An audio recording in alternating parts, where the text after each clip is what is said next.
A masterclass in deception. Ignored by critics, he sought revenge. Every brushstroke meticulously studied.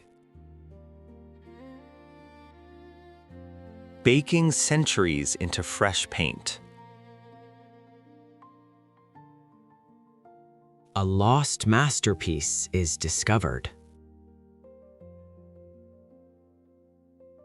Museums paid millions for a lie. Where history was rewritten daily. Wealth built on a foundation of paint.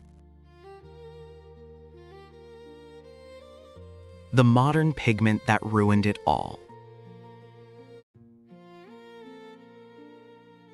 A cat-and-mouse game with investigators. Proving his guilt by painting another fake. Are our museums still filled with fakes?